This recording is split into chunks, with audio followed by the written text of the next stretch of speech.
Oke, selanjutnya kita akan mendengarkan paparan kedua dari Ibu Yani Karina dari Universitas Pelita Harapan yang akan membawakan materi Information Literacy Smart Class.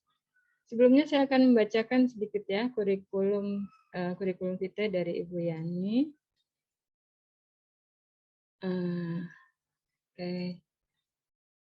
Ibu Yani Karina adalah staf di Perpustakaan Universitas Pelita Harapan, mendapatkan gelar sarjana ilmu perpustakaan dari Universitas Indonesia tahun 2014. Kemudian menjadi tutor di Akario Golden Science pada Februari 2012 sampai 2013. Kemudian magang di Medical Library University of the Philippines Manila tahun 2013 dan hingga sekarang menjadi pustakawan referensi di University of Pelita Harapan. Job desk-nya adalah mengajar, mengatur, membuat materi kelas literasi informasi untuk kelas, sosial media, dan kegiatan perpustakaan lainnya. Membuat laporan evaluasi dan kepuasan pelatihan literasi informasi, memberikan pelayanan pencarian referensi, membuat laporan pemakaian koleksi referensi, situs perpustakaan, dan pemakaian database yang dilanggan, serta melakukan pelayanan sirkulasi juga. Publikasinya modul pelatihan literasi informasi, pelatihan instruktur tingkat dasar.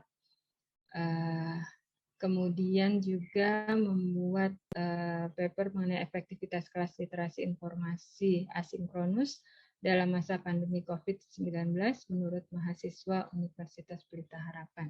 Ini dalam jurnal Ikatan Pustakawan Indonesia di tahun 2021.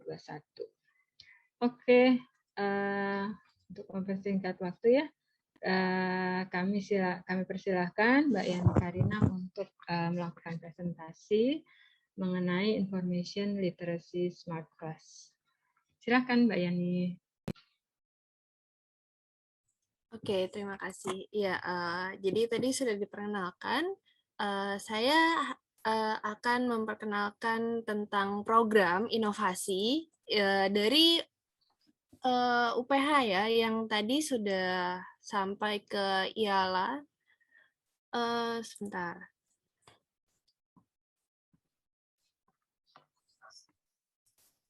Oke, ya. Jadi tadi ini bakal nyambung juga ya sama yang tadi dikasih sama Ibu Santi, ya karena memang inovasinya akan menggunakan design thinking. Ya, ini adalah produk inovasi UPH, Information Literacy Smart Class, Asynchronous Training. Ini adalah suatu kelas literasi informasi menggunakan metode pembelajaran mandiri menggunakan kelas virtual. Ya. Jadi ini kelas literasi informasi asinkronus yang ditempatkan di platform LMS Moodle. Mahasiswa dapat mendaftar, mengikuti, dan mendapat sertifikat secara mandiri. Saat ini terdiri dari satu kelas virtual, yaitu persiapan tugas akhir. Nah, kenapa kami mulai dari kelas persiapan tugas akhir? Nah, ini adalah bagian dari tadi mencari gap, ya, yang tadi ya. Pertama, jelas ada kesulitan dalam melakukan kelas literasi informasi di zaman pandemi ya, karena yang bisa, jadi semua pustakawan idealnya bisa, tapi nggak semua topik itu bisa diajarkan oleh semua pustakawan gitu. Jadi kita terbatas dalam hal trainer juga. Lalu karena ini mereka sangat butuh, karena nggak bisa datang ke perpustakaan, justru sangat tinggi keinginan untuk mengakses sumber-sumber digital. Dan masalahnya adalah banyak mahasiswa dan bahkan dosen kadang-kadang yang belum bisa tahu bagaimana cara mengakses kelas tersebut. Gitu. Lalu ada timing, ya, dapat diakses kapanpun dan dimanapun. Kita sering dapat permintaan dari dosen gitu untuk Zoom di sini, Zoom di sana. Tapi masalahnya yang tadi trainernya terbatas, lalu Zoom-nya itu juga terbatas. Jadi kalau misalkan kita punya Zoom institusi, tergantung mungkin ya level pembayarannya, tapi terutama di awal-awal itu susah banget untuk ngedapetin slot untuk Zoom. Minta Zoom yang nggak terpotong-potong. Karena kan nggak lucu kalau misalkan kita coba pakai kita punya sendiri, lalu 40 menit kemudian, maaf ya, tolong masuk lagi, ini linknya silakan gitu. Ya, nah, jadi muncul ide untuk membuatnya jadi asinkronus.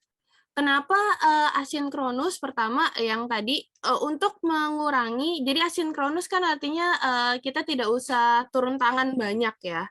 Ya, kita memang akan membuat materinya di awal, lalu kemudian kita akan mengeset sistemnya.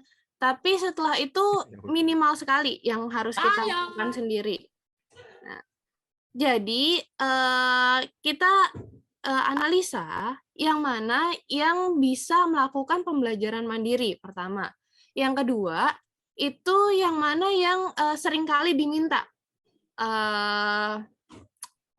Berulang-ulang kurang lebih materinya sama-sama lagi ya.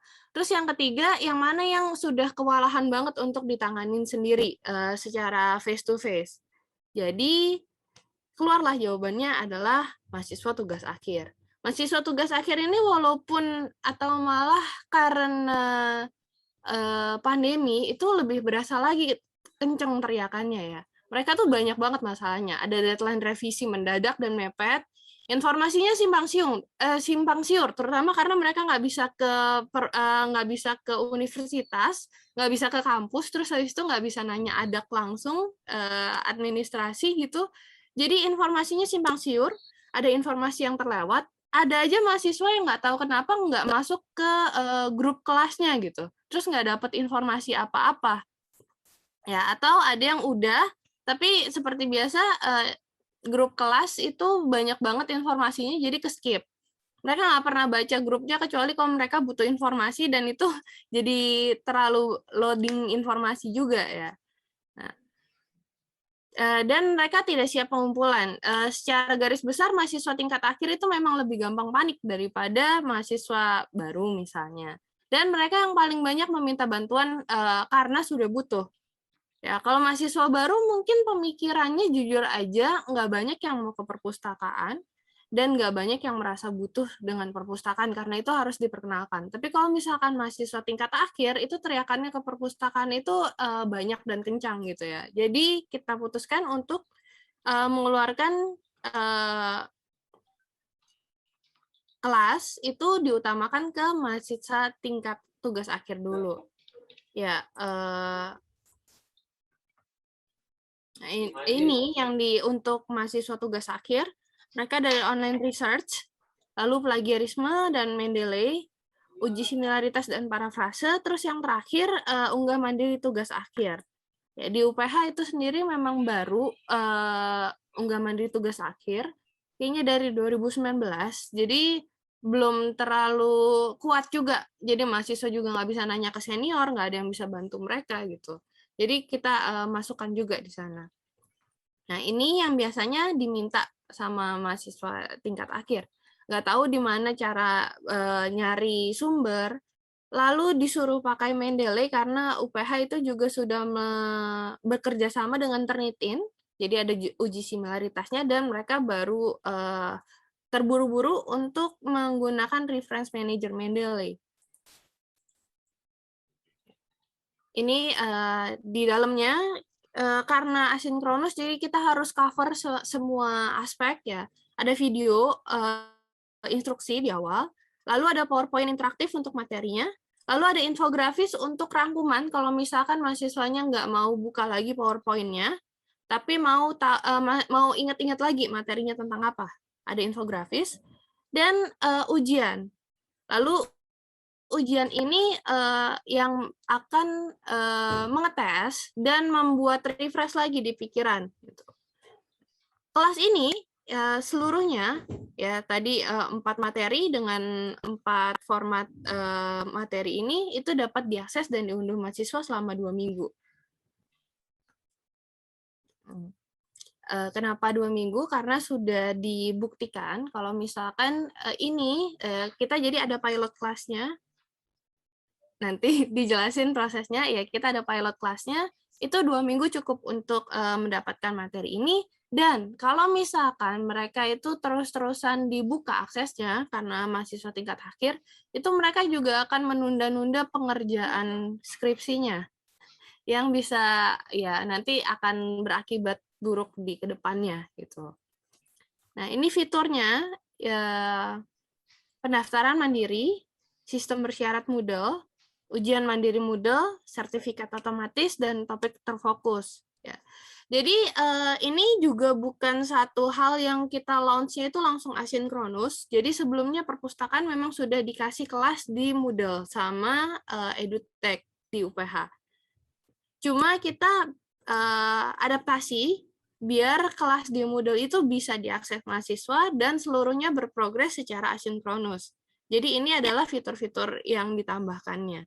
Kalau misalkan pakai Moodle secara biasa ya kita ada di sana, lalu misalkan nanti kita bisa kasih materi ke mahasiswa, kita bisa kasih feedback, kita bisa dapat feedback juga gitu. Kalau yang ini semuanya mandiri. Pendaftaran mandirinya ya mudah, form online, di mana setelah mereka submit, mereka akan mendapatkan enrollment key. Enrollment key ini yang dibutuhkan untuk mengakses kelas di Moodle tadi. Atau kalau misalkan dosen yang meminta dan mensyaratkan mahasiswanya untuk masuk ke kelas ini, karena untuk dosen itu sangat membantu ya mereka untuk apabila mahasiswa bimbingannya itu sudah mengikuti kelas dari perpustakaan ini, kelas tugas akhir ini. Jadi kalau ada dosen yang mau, mereka kirim daftar nama mahasiswa, nanti saya akan masukkan secara manual. Dan karena dimasukkan secara manual juga saya bisa kontrol dengan lebih ketat gitu. Misalnya dosennya nanya, apakah semuanya sudah mengerjakan sampai lulus, apakah ada yang belum mendapatkan sertifikat, dan seterusnya. Ini sistem bersyarat. Kenapa kalau misalkan asinkronus perlu sistem bersyarat? Karena takutnya nanti kalau tidak disyaratkan, itu ada poin-poin yang kelewat sama mahasiswa dan mereka klaim kalau tidak pernah ada gitu. Ya, seperti yang tadi kalau misalkan di grup WA, misalnya mereka banyak misinformasi karena terlalu banyak informasi dalam satu waktu yang mereka berusaha cerna, lalu ya sudah terlewat. Jadi kita bagi misalnya yang tadi online research, itu dibagi-bagi lagi jadi sumber UPH dulu, lalu sumber di luar UPH, share free open access dan seterusnya gitu. Jadi mereka harus mengakses yang sumber UPH dulu, baru mereka bisa mengakses sumber yang di luar UPH dan seterusnya. Kenapa? Karena ya tadi kalau misalkan mereka misalnya kita kasih langsung semuanya, kita kasih sumber UPH, sumber luar UPH, sumber open access, sumber misalnya affiliated gitu dan seterusnya, itu mungkin mereka baca beberapa slide awal merasa oh udah cukup, udah ada sumber dari UPH gitu, terus nggak berhasil menemukan apa yang diminta dosennya atau dokumen yang direferensikan dosennya ke mereka di sumber UPH, mereka nggak akan kepikir untuk cari di sumber luar UPH karena nggak kebaca gitu. Jadi karena itu mereka kita pakai sistem bersyarat ini untuk memantau progres setiap topik. Setiap topik hanya dapat diakses setelah menyelesaikan topik sebelumnya. Ini juga tadi kan topiknya ada 4, jadi ini kan per materi ya, tadi saya bilang materi ini dulu, baru bisa materi ini, itu berlanjut lagi ke topik. Setelah mahasiswa harus nonton dulu videonya, akses materi PPT-nya, 5 materi yang dipisah-pisah, tergantung berapa materinya, lulus tes dari topik 1, baru dapat mengakses topik 2. Sistem prasyarat ini lanjut sampai topik terakhir. ini lalu ada ujian mandiri, ya. Ujiannya mandiri, jadi PG jelas kalau misalkan ujian mandiri pasti. Lalu mereka itu harus dapat nilai 60 dulu baru bisa lulus gitu. Jadi ini untuk memastikan mahasiswa memang sudah memahami materinya. Ya, ada mahasiswa yang jadi saya kasih kesempatan 3 kali di yang pertama ya, topik pertama itu kadang-kadang ada mahasiswa yang menghubungi lalu kayak saya nggak bisa lanjut ke topik kedua. Ternyata nggak lulus topik pertama karena mereka sembarangan. Mereka nggak baca materinya, lalu nggak ya udah nggak pas di ujian ya udah kurang dari 60 gitu. Setelah mereka saya kasih tahu, lalu juga dikasih kesempatan lagi untuk ujian, yang berikutnya mereka nggak pernah lagi dapat nilai di bawah 60, jadi mereka nggak pernah stuck lagi di satu topik tertentu. Setelah itu, ada sertifikat otomatis. Apa fungsi sertifikat ini? Di beberapa fakultas, jadi kami approach beberapa fakultas dan jurusan, itu sertifikat dari perpustakaan ini jadi syarat sidang atau yudisium. Ya, jadi biasanya kenapa kok jadi syarat sidang gitu? Menurut dosen, itu karena terakhir itu harus uji similaritas Turnitin, mahasiswa yang sudah mengikuti itu jauh lebih sedikit masalahnya dengan persentase yang terlalu banyak. Persentase similaritas yang terlalu tinggi, maaf bukan terlalu banyak, terlalu tinggi. Ya, jadi karena itu mereka mensyaratkan ini jadi syarat sidang. Biar nanti ketika sudah mau lulusnya, sudah sidangnya, sudah revisinya lagi, itu nggak akan terlalu bermasalah, mahasiswanya akan cepat sekali menyelesaikan proses ke yudisium dan kelulusan. Ya. Nah, jadi untuk dapat sertifikat ini mereka harus selesai seluruh sesi, lalu mereka harus isi evaluasi sebenarnya, ya isi dulu evaluasi, lalu mengambil tes akhir. Tes terakhir itu kurang lebih saya kasih 30 soal, ya. Lalu mereka mendapatkan nilai lebih dari 60, dan sertifikat akan otomatis terkirim ke email yang diberikan pada form tes akhir. Sertifikat yang otomatis terkirim ini bisa memanfaatkan dari Moodle, ya. Jadi dari LMS, kalau misalkan ada kelas apapun, Google Class, Moodle, lalu ada kelas apa lagi ya? Ya ada beberapa kelas LMS seperti itu biasanya mereka ada fitur untuk mengirimkan sertifikat secara otomatis. Jadi nggak usah saya periksa sendiri satu-satu, terus saya ketik lagi namanya, saya kirimkan ke email, itu sertifikatnya secara otomatis. Atau kalau misalkan tesnya mau melakukan tes menggunakan Google Form, itu ada plugin yang namanya Certify. Nanti saya kasih lihat ya. Itu dia adalah satu plugin di mana kalau kita menyelesaikan form lalu dengan satu syarat tertentu itu akan mengirimkan sertifikat sesuai dengan template yang sudah kita masukkan ke email yang mengisi form. Lalu ini sistemnya asinkronus. Selama ini, 90% mahasiswa yang mengambil kelas ini dapat lulus tanpa membutuhkan bantuan pustakawan sama sekali. Tadi ada beberapa yang misalnya, satu di pendaftaran, itu jadi ini troubleshooting juga selagi kelasnya berjalan. Mereka nggak ngerti di mana enrollment key-nya, dan ada beberapa yang nggak mengerti di mana memasukkan enrollment key itu dari pendaftaran. Lalu kedua yang tadi sudah saya bilang, misalnya dia nggak lulus di tes pertama. Ya, biasanya setelah nggak lulus tes pertama, mereka kapok dan nggak lulus lagi di tes-tes berikutnya. Ya, jadi itu ngubungin. Ya.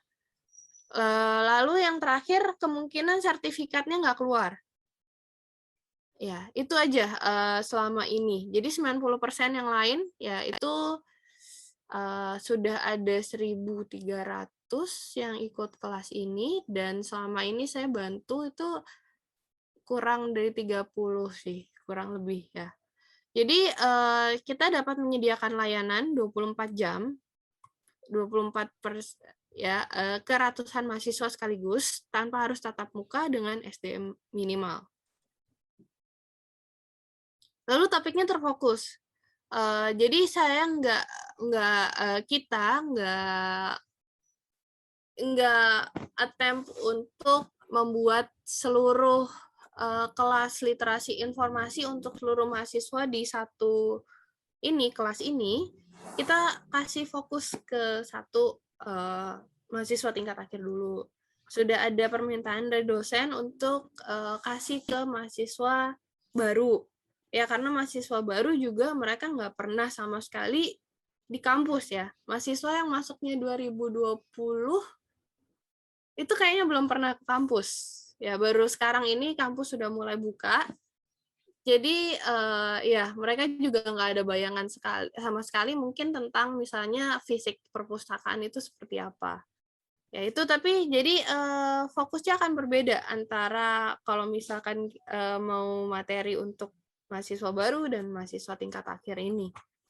Walaupun sebenarnya ya kurang lebih bisa tumpang tindih juga ya. Misalnya online research itu pasti mahasiswa baru juga akan butuh, nggak cuma mahasiswa tingkat akhir saja. Tapi cara penyampaian dan apa yang disampaikan sedalam apa itu juga bisa dibedakan gitu. Jadi karena itu kita nggak berusaha untuk menyelesaikan seluruh masalah dengan satu solusi. Ya, jadi tadi balik lagi saya kutip ke design thinking, masalah apa yang dideteksi itu yang diselesaikan, dan masalah yang ini yang dideteksi adalah mahasiswa tingkat akhir butuh bantuan. Ini adalah sneak peek-nya seperti ini. Jadi ini di LMS Moodle. Ya, ini pengantar mereka dua minggu lah. Itu ada kisi-kisi video, lalu materi, ya, dan yang terakhir mereka bisa evaluasi dan ambil sertifikat.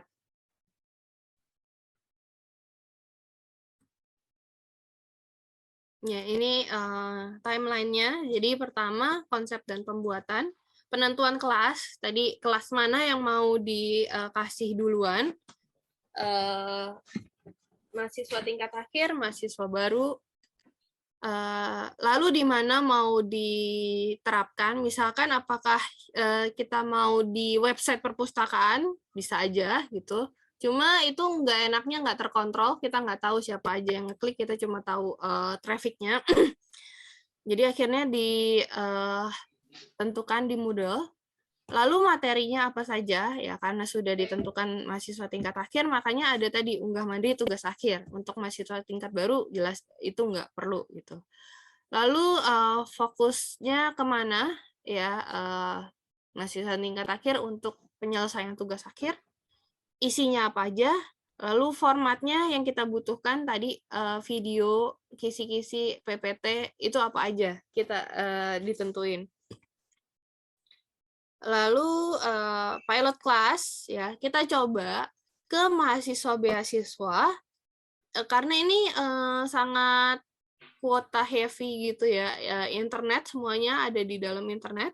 Jadi kita coba ke mahasiswa beasiswa yang mereka juga ada yang sudah di daerah masing-masing dan nggak balik ke Jakarta karena ya untuk sementara online kan, jadi nggak butuh ke sini dulu. Dan lancar sih, cukup lancar pengalaman mereka, jadi kita lanjut. Lalu baru implementasi. Kelas diperkenalkan dan dipromosikan kepada dosen dan mahasiswa.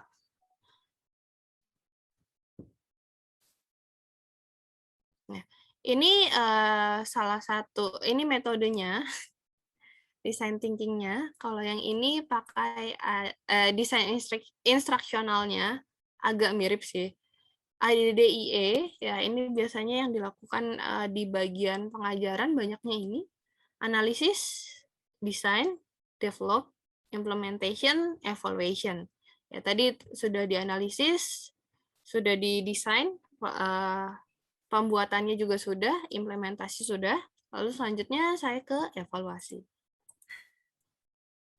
Ya, ini ini 1 tahun ajaran, ya, itu ada 1.182 peserta. Ini juga terbantu karena kita reach out ke dosen. Jadi ada dosen yang mewajibkan. Karena kalau enggak susah untuk perpustakaan untuk bisa reach out ke mahasiswa nggak akan tahu ya. Ini profil pesertanya. Jadi dari seluruh fakultas kita usahakan, tapi tetap aja memang ada yang tidak terlalu ya tidak mengirimkan mahasiswanya bisa gitu. Nah, ini evaluasi. Ini evaluasinya saya ringkas. Pertama, mau tahu pengalaman apakah materinya itu sudah cukup atau belum untuk mahasiswa. Jadi materinya dulu yang paling penting. Tingkat pemahamannya 4,29 dari 5. Jadi ini misalnya apakah materi ini sudah membantu, apakah materi ini membuat tugas akhir menjadi lebih mudah, dan seterusnya. Lalu ada dan formatnya juga. Jadi apakah mereka prefer semuanya video, misalnya kita coba di pemahaman materi. Lalu navigasi LMS, ya, tingkat kenyamanan akses kelas melalui platform LMS Moodle. Ini karena masih baru dan mungkin ada beberapa mahasiswa juga yang jurusannya itu jarang sekali memakai Moodle. Jadi Moodle ini memang biasa dipakai di UPH ya.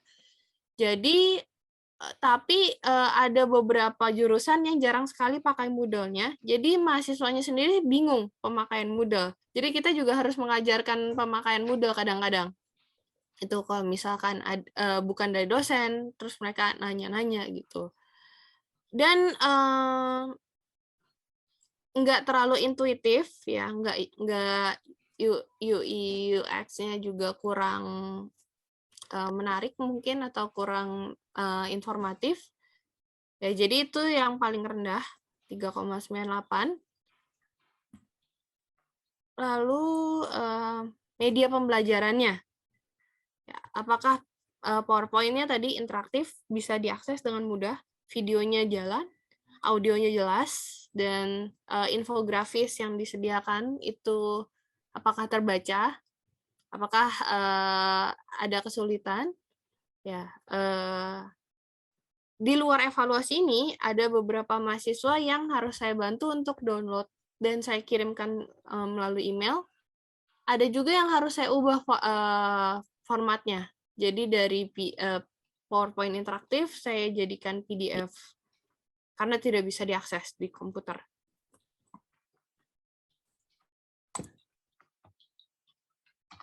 Ya. Jadi tadi balik lagi harus melakukan inovasi lagi dari apa yang sudah diprotes. Ya. Perbaikan PowerPoint itu ada beberapa yang bilang ada PowerPoint-nya yang nggak mau maju-maju. Lalu kami akan melakukan penambahan PDF, mempertimbangkan pemisahan materi. Jadi ada materi yang katanya masih terlalu padat, walaupun sudah dipisah-pisah. Menambahkan topik baru khusus mahasiswa baru atau khusus misalnya satu mata kuliah yang secara umum diambil untuk menambahkan materi-materi ke sana. Lalu bisa kompres ukuran file karena kuota dan jaringan biar lebih ringan. Lalu ini diminta juga untuk pembuatan video yang ditampilkan di sebentar. Saya kasih lihat videonya sebentar ya.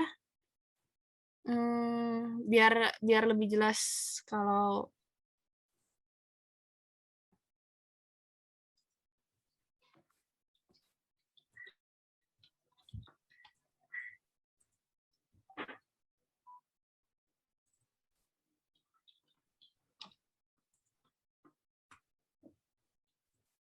Harus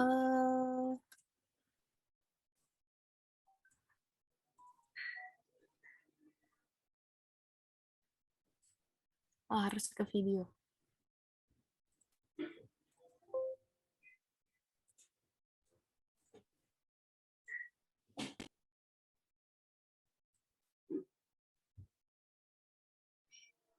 Halo, selamat datang di kampus Universitas Pelita Harapan. Kampus yang hijau, nyaman, berfasilitas lengkap dan keren untuk menimba ilmu. Kampus Universitas Pelita Harapan saat ini memiliki beberapa kampus, yaitu di Lipo Village Karawaci sebagai kampus utama, Jadi ada animasi. Kampus School of Health Karawaci, Kampus Pasca Sarjana di Plaza Semanggi Jakarta, serta 2 kampus yang berada di luar kota, yaitu Kampus UPH Surabaya dan Kampus UPH Medan. Semua kampus UPH yang tersebar di berbagai tempat disatukan dengan sebutan kampus terpadu yang disebut One UPH. Sehingga semua kegiatan dan proses pembelajaran bisa dilakukan dengan menggunakan standar yang menghasilkan mutu yang sama. Oleh sebab itu, semua perpustakaan yang ada di berbagai kampus juga dikelola dengan menggunakan standar yang sama dan tentu saja menggunakan layanan yang berstandar mutu yang sama. Di saat pandemi ini, tentunya akses terhadap koleksi perpustakaan menjadi sebuah tantangan tersendiri untuk institusi pendidikan. Semua mahasiswa dan dosen pengajar yang tadinya dengan mudah dapat mengakses perpustakaan secara fisik, kini tidak lagi bebas melakukannya. Apalagi saat kebijakan di suatu daerah tempat institusi kita berada divonis dengan status PPKM level 4, yang artinya harus dilaksanakan lockdown buat institusi yang tidak esensial dan dalam hal ini adalah perguruan tinggi. Oleh karena itu, perpustakaan harus menyediakan akses secara online kepada sivitas akademik untuk dapat tetap memanfaatkan koleksi elektronik yang sudah dilanggan. Hal ini terbukti dari peningkatan sumber elektronik berbayar oleh pengguna di UPH sebelum dan sesudah pandemi. Walaupun telah terjadi peningkatan, namun masih ada masalah yang timbul kemudian, yaitu belum meratanya kemampuan pemustaka untuk dapat mengakses sumber elektronik dengan efektif, serta cara memanfaatkannya di dalam karya tulis mereka. Masalah ini biasanya diselesaikan dengan kelas-kelas literasi informasi yang ditawarkan oleh perpustakaan UPH One dan dimanfaatkan dengan menggunakan cara belajar bertemu langsung. Pada saat pandemi, hal ini dilakukan dengan menggunakan aplikasi PJJ atau pembelajaran jarak jauh. Namun, tetap saja perpustakaan mengalami kesulitan karena meningkatnya minat belajar literasi informasi dari segenap program studi pada saat yang bersamaan, tetapi tenaga pustakawan instruktur sangat terbatas.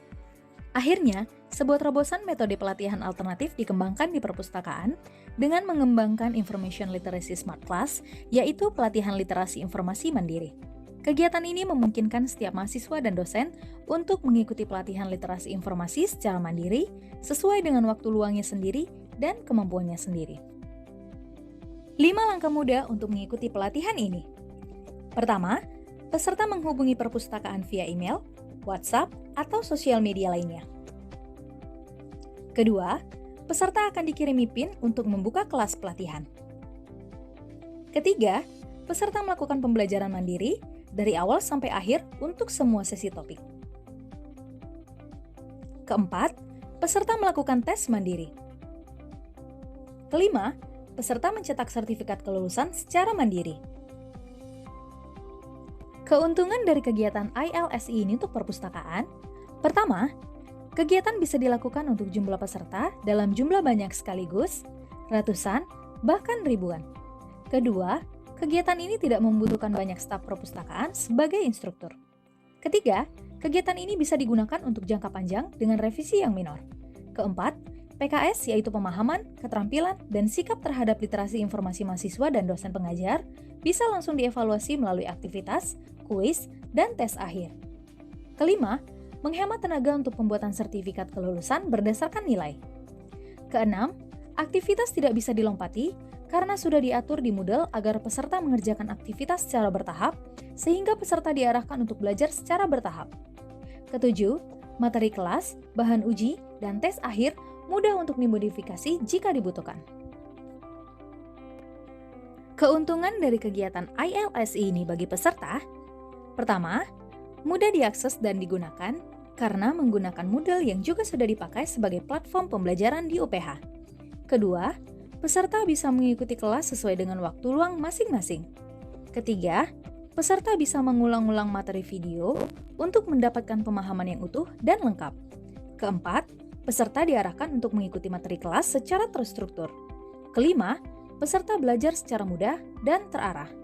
Keenam, tersedia ruang komunikasi dan bantuan yang terus terbuka dari staf perpustakaan untuk membantu peserta menyelesaikan kelas ILSI ini. Materi kelas ILSI ini terdiri dari 5 materi literasi informasi yaitu 1. Melakukan penelusuran online. 2. Plagiarisme dan reference manager. 3. Melakukan uji similaritas. 4. Melakukan unggah mandiri tugas akhir atau UMTA. 5. Ujian akhir. Setiap materi terdiri dari beberapa jenis konten seperti video instruksi, materi pembahasan dalam bentuk beberapa video, konten infografis sebagai ringkasan modul, dan kuis per modul. Agar para penonton memahami hasil dari program ini, maka di video ini akan kami sampaikan hasil evaluasi dari kegiatan ILSI ini yang dikumpulkan lebih dari 600 peserta, serta testimoni dari beberapa dosen dan mahasiswa yang telah mengikuti program ini. Oke, ini evaluasinya. Terobosan baru yang diberikan oleh mengerti. Dan jika dibandingkan dengan kelas sinkronus atau tatap muka, kelas-kelas sinkronus atau tatap muka itu lebih memerlukan waktu yang spesifik. Dan untuk pengulangan materi juga menjadi lebih sulit karena waktunya yang terbatas dan ada pada saat itu saja. Dalam masa pandemi ini tentu saja kita dibatasi juga oleh begitu banyak hal, sehingga untuk bertemu secara langsung dalam hal ini adalah di dalam tahapan pembelajaran di dalam kelas pasti sangat sulit, sehingga terobosan baru yang diberikan oleh UPH khususnya Johannes Untoro Library ini sangat mengakomodir sekali terkait dengan persiapan mahasiswa S1 untuk mengerjakan tugas akhirnya. Di dalam kesempatan ini juga fleksibilitas daripada daripada penggunanya, mahasiswa kami S1 itu sangat didorong oleh begitu banyak ruang demi ruang untuk boleh bertanya ataupun mencoba mengulang kembali setiap materi yang ada. Dan juga untuk PDF yang disediakan sangat menolong mahasiswa S1 terkait dengan sumber-sumber referensi yang memang dapat menolong mereka di dalam pengerjaan tugas akhirnya. Kami sangat salut karena mahasiswa dari keguruan Fakultas Pendidikan Pelita Harapan sangat terbantu dengan adanya terobosan baru dari Johannes Untoro Library. Semoga program ini bisa menjadi contoh best practice untuk mengadakan pengembangan literasi informasi di berbagai institusi sehingga proses belajar mengajar boleh dikembangkan dengan maksimal bahkan di dalam keadaan keterbatasan ini.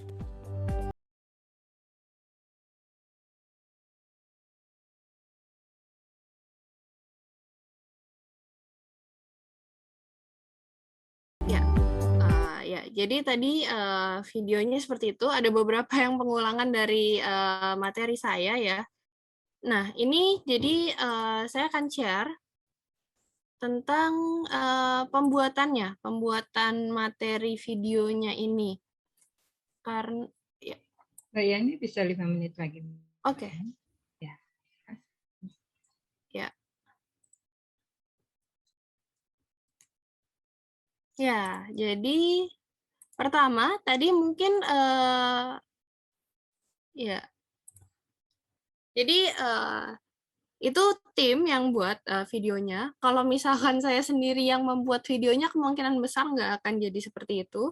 Jadi ada beberapa poin-poin yang sangat penting menurut saya yang bisa dilihat. Pertama, videonya, karena kita kekurangan juga untuk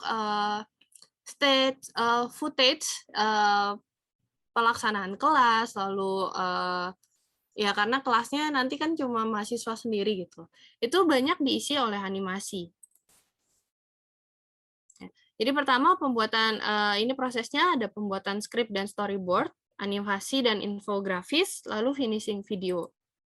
Untuk skripnya itu sesuai struktur yang diminta sama ya struktur yang diminta, ada profil perpustakaan, penjelasan program, latar belakangnya, tujuannya, proses pembuatannya, lalu final produknya, lalu ada evaluasi dan testimoni.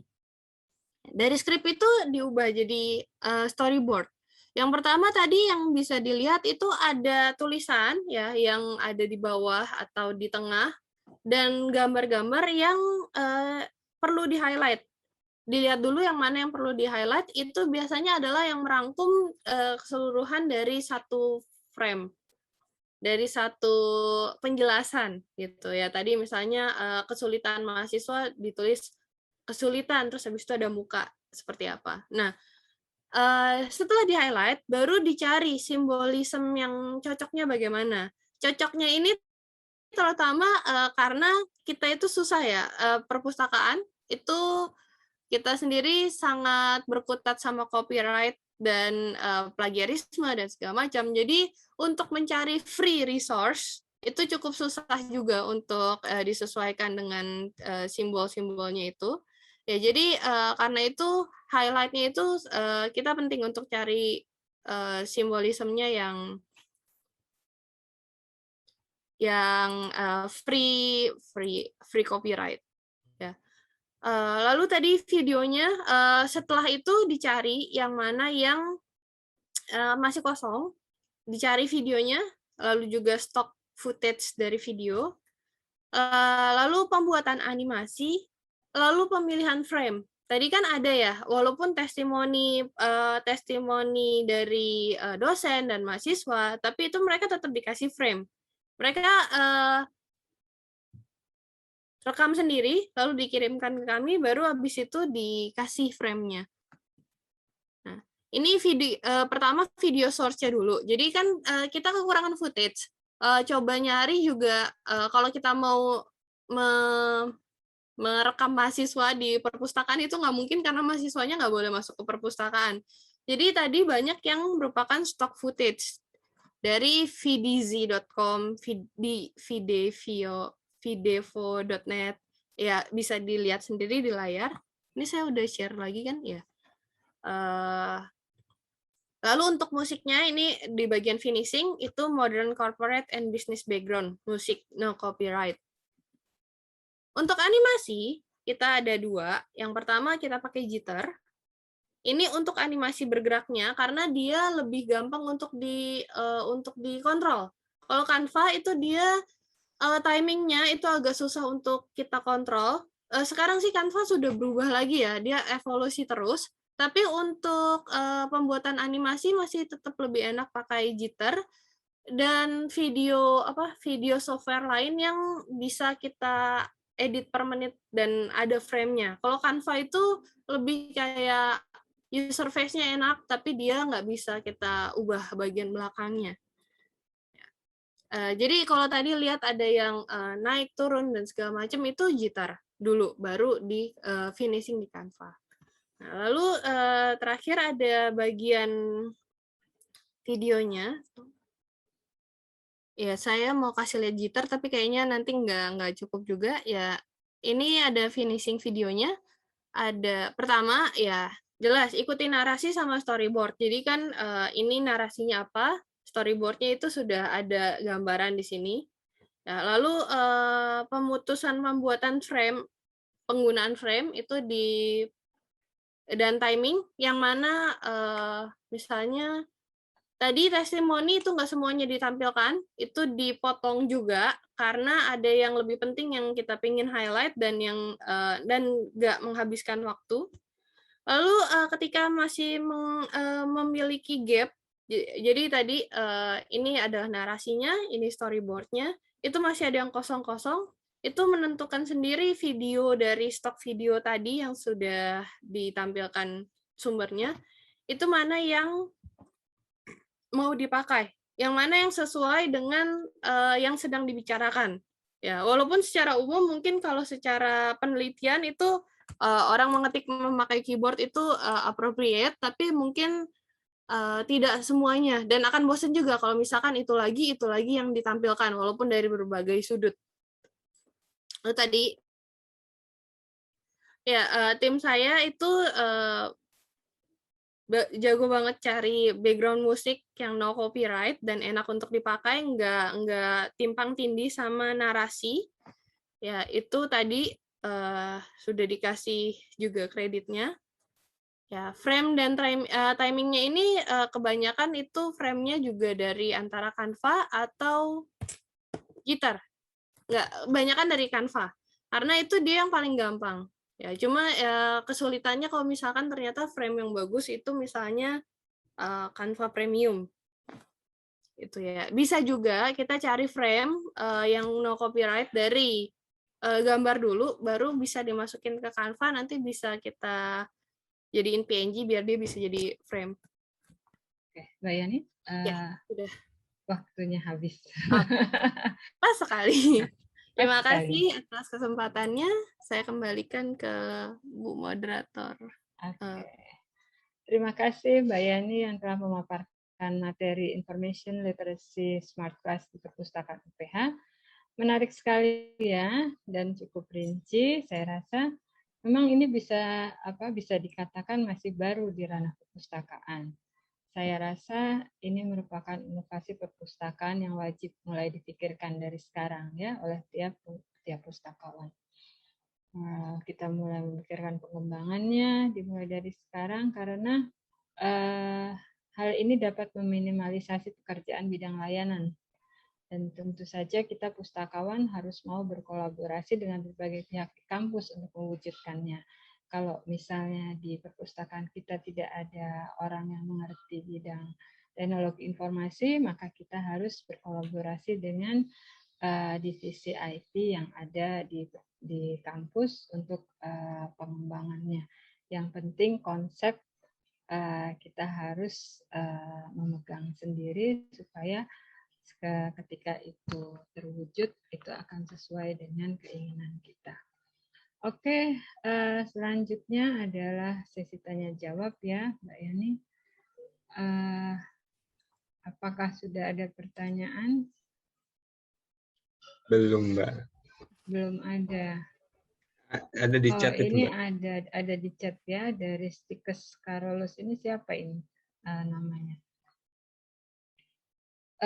Selamat siang Mbak Yani, izin bertanya, apakah ILSC ini menjadi bagian dari mata ajar perkuliahan dan bagaimana cara mendapat dukungan dari institusi atau pimpinan untuk memberikan materi ILSC ke mahasiswa atau user? Terima kasih. Silakan Mbak Yani. Oke.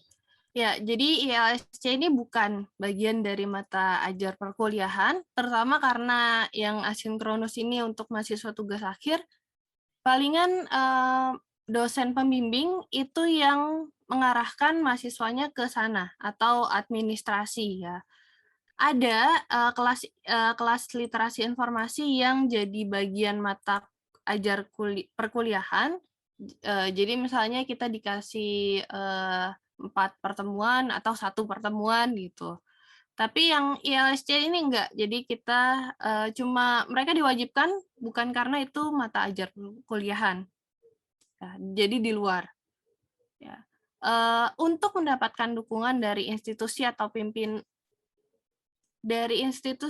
pimpinan untuk memberikan materi ILSC ke mahasiswa atau user. Jadi kalau misalkan institusi, jadi ini universitas ya, untuk mendapat dukungan dari universitas.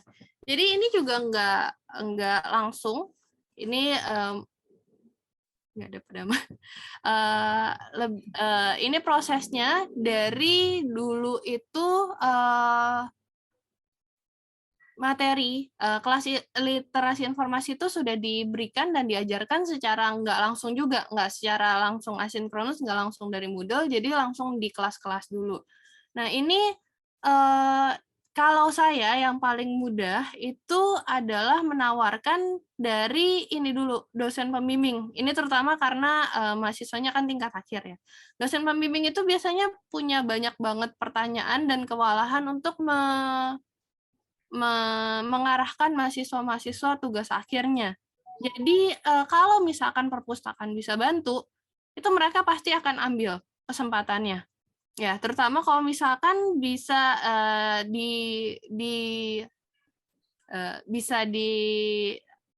dia sudah mempercayakan gitu. Nah, kebetulan kepercayaannya kalau di UPH itu sudah ada karena kelas-kelas literasi informasinya itu sudah dari sebelum-sebelumnya itu sudah jalan ya. Dosen-dosen juga ada yang sudah mengikuti.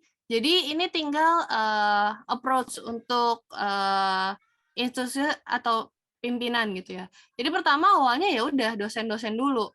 dosen yang kemudian nanti jadi kita ajak dosen yang ini gitu. Mahasiswanya bisa dimasukkan ke kelas asinkronus ini sudah dicoba. Mereka juga boleh coba kelasnya sendiri ya, mereka bisa lihat materinya.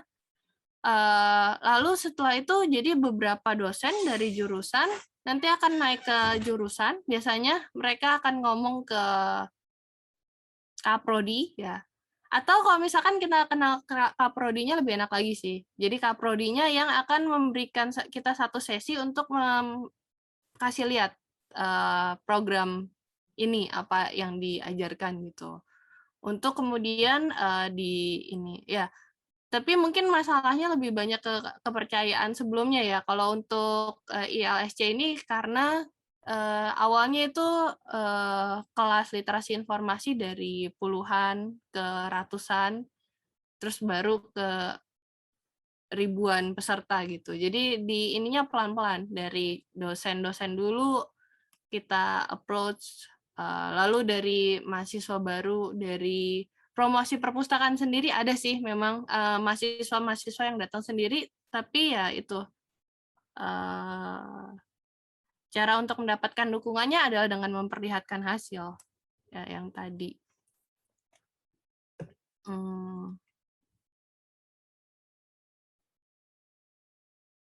Itu aja sih. Apakah sudah menjawab?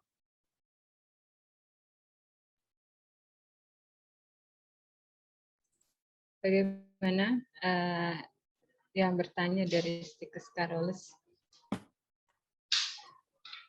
Ya, mudah-mudahan bisa menjawab dari pertanyaannya ya. Apakah ada lagi yang masih penasaran tentang inovasi Smart Class di UPH yang khusus untuk perpustakaan?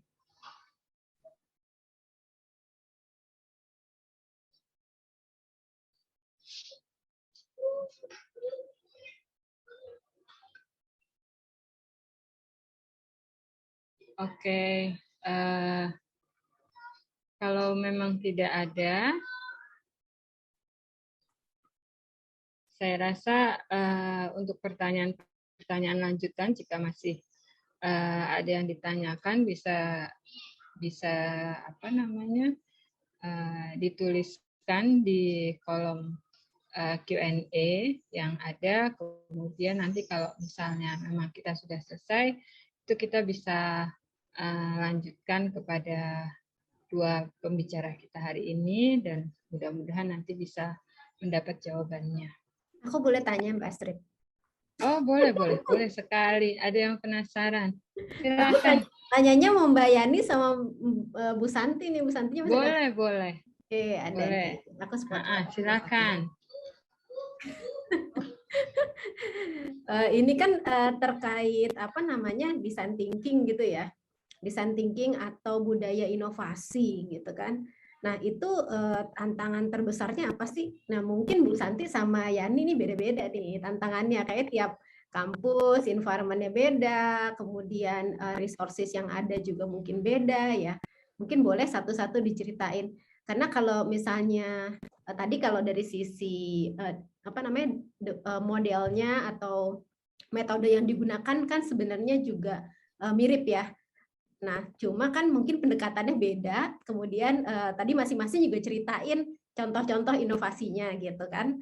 Nah, mungkin yang mau ditanyain tadi itu apa sih yang tantangannya atau yang dihadapi kesulitannya, karena budaya inovasi itu sendiri nggak gampang kan. Tiap orang bisa punya pace beda-beda dan sebagainya. Mungkin boleh dari Bu Santi dulu, habis itu ke Mbak Yani. Terima kasih. Oke, masing-masing 3 menit ya. Saya beri waktu untuk menjawab pertanyaan Ibu Ketua. Silahkan, Mbak Santi. Terima kasih Bu Irma untuk pertanyaannya. Ya, tantangannya salah satunya adalah meyakinkan pengambil keputusan ya Bu Irma. Jadi saya ada sedikit tips. Jadi ketika kita melayani pengguna kita, siapapun mereka, ketika mereka puas, seperti yang tadi saya katakan, kita bisa mendapatkan dukungan. Kita harus melayani tanpa memandang jabatannya, statusnya, dan sebagainya.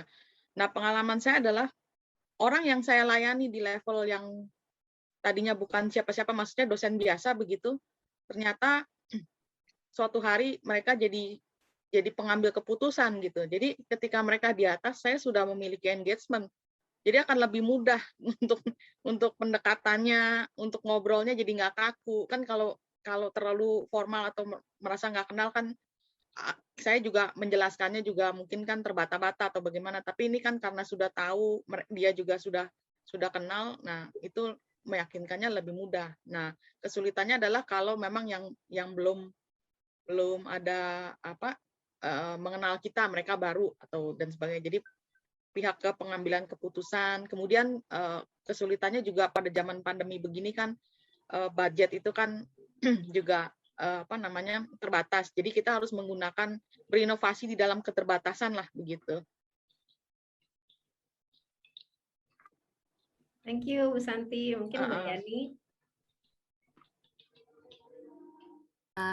Ya, jadi kalau dari analisis inovasi yang paling sulit itu untuk dapetin feedback balik. Jadi di UPH itu ada kadang-kadang MPM akan memberikan saran ke perpustakaan tentang apa yang menurut mahasiswa itu diperlukan dari perpustakaan gitu. Ketika kita sudah coba pikir gitu, mungkin kelamaan juga mikirnya ya. Ketika kita sudah selesai jadi produknya, mahasiswa yang protes itu sudah lulus, karena mahasiswa yang biasanya bisa protes adalah mahasiswa yang udah lama gitu ya.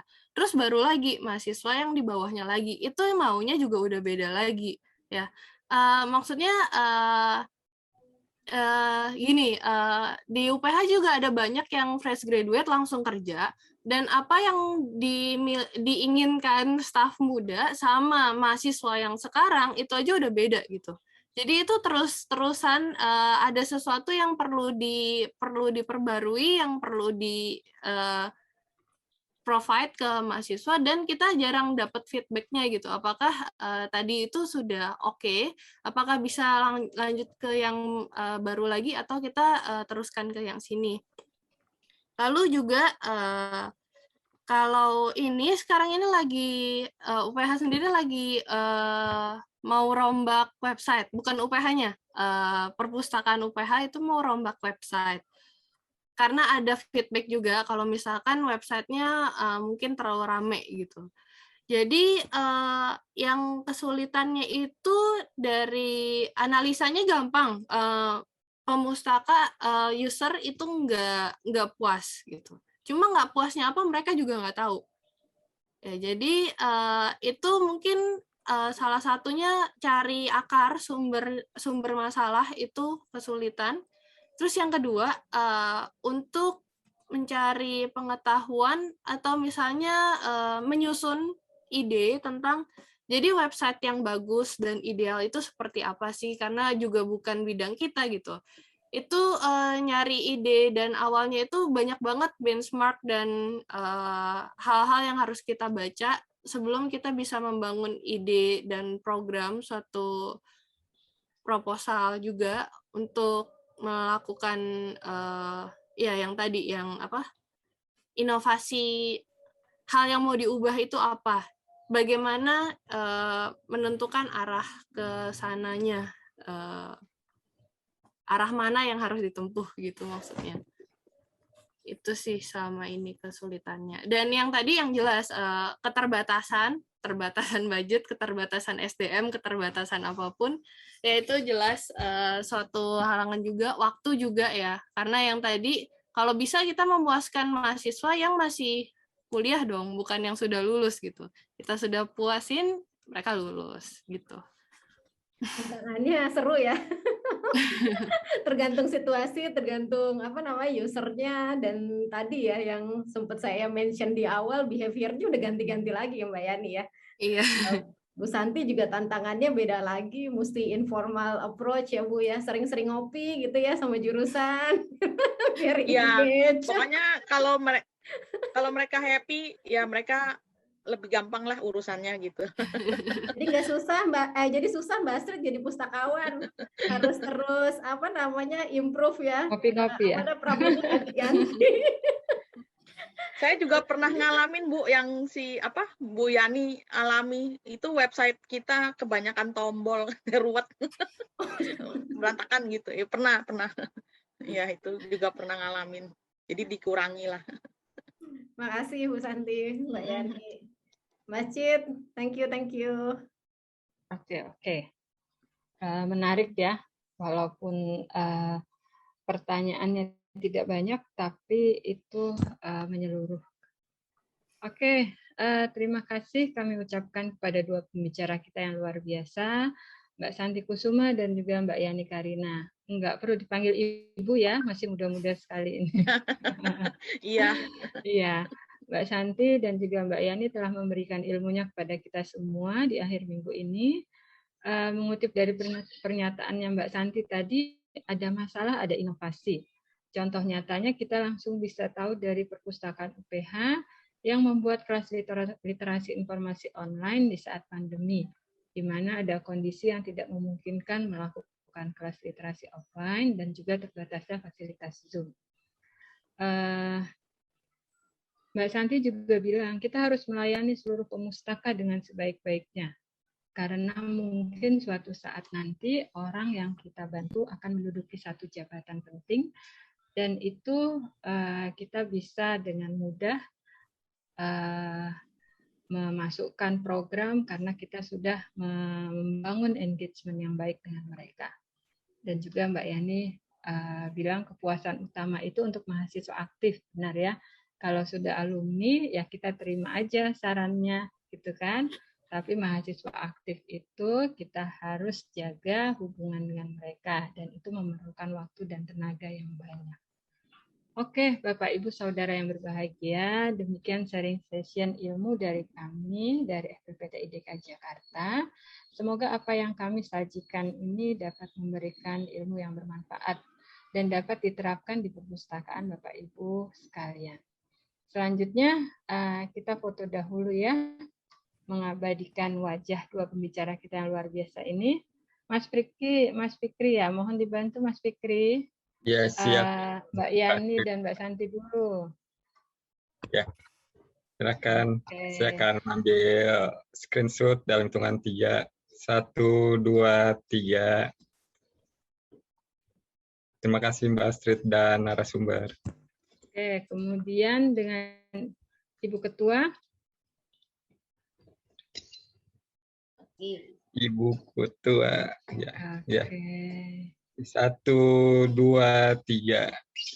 Ya, selesai. Nah, terima kasih. Sekarang dengan semua pembicara bagaimana Mbak Mas Fikri ya? Kita galeri dulu. Silakan bagi rekan-rekan kita untuk mengaktifkan kameranya atau on cam. Ya, kami tunggu untuk rekan-rekan untuk mengaktifkan kameranya atau on cam. Yes. Ya, untuk slide pertama sudah penuh. Saya akan ambil tangkapan gambar. 1, 2, 3. Ya, silakan untuk sebelum ke slide berikutnya, bagi rekan-rekan kita akan sekali lagi untuk mengambil tangkapan gambar. Silakan teman-teman bergaya literasi, ya. 1, 2, 3.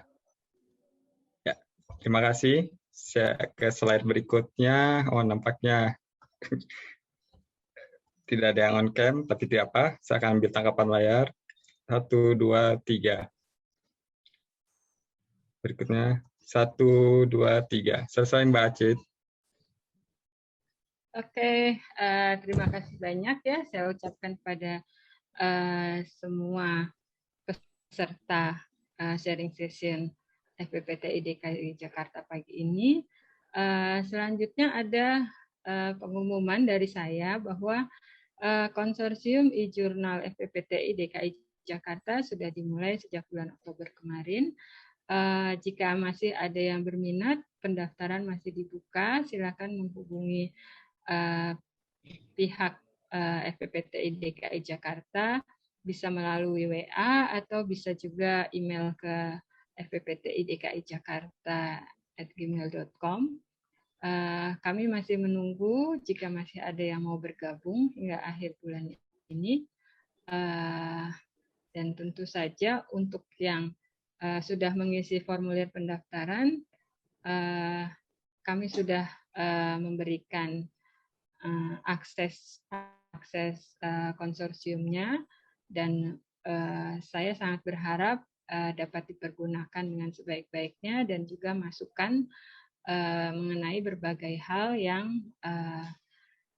yang menjadi kendala ataupun mungkin ada jurnal-jurnal yang tidak bisa dibuka.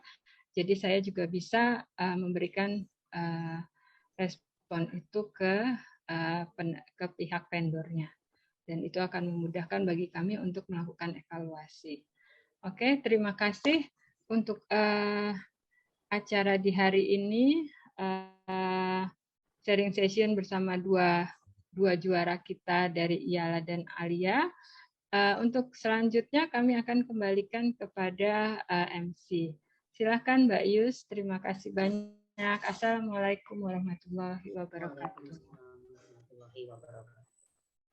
Baiklah, terima kasih kepada Mbak Yani dan Mbak Santi dan juga Mbak Astrid yang telah bertindak sebagai moderator dalam webinar kali ini.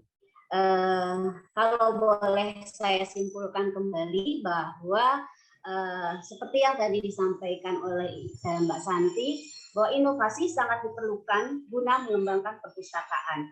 Untuk menciptakan inovasi dibutuhkan data yang dapat diambil dari hal-hal yang terdekat dengan kita, yaitu user kita. Menciptakan inovasi tersebut tidak harus dari hal-hal yang besar dan rumit, namun dapat dimulai dari hal-hal yang sederhana yang kita temukan pada saat kita memberikan layanan kepada user kita. Nah, berkaitan dengan hal yang telah dikemukakan oleh Ibu Santi tadi, maka UPH melalui timnya, yaitu Mbak Yani dan tim, telah berhasil merealisasikan inovasi berupa layanan dengan melakukan peningkatan layanan kepada sivitas, yaitu melalui information literacy smart class atau pelatihan literasi informasi secara mandiri. Jadi Bapak dan Ibu sekalian, sangat menarik sekali apa yang telah disampaikan oleh dua narasumber kita, dan semoga acara ini dapat memberi manfaat yang besar bagi pengembangan perpustakaan Bapak Ibu di tempatnya masing-masing.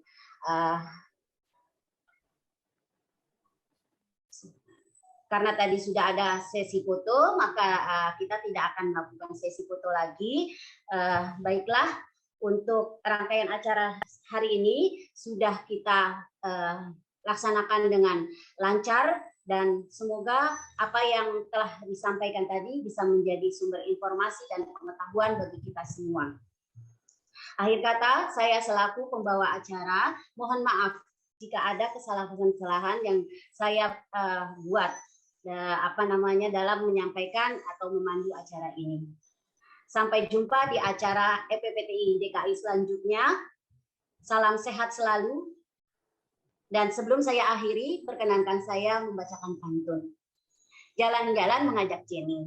Jangan lupa membaca doa.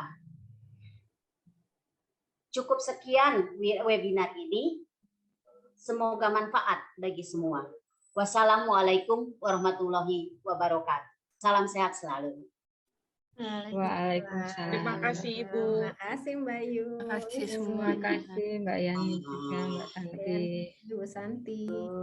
Izin Terima kasih. undur diri ya Terima Bapak Ibu. kasih. Iya Mbak Santi, silahkan.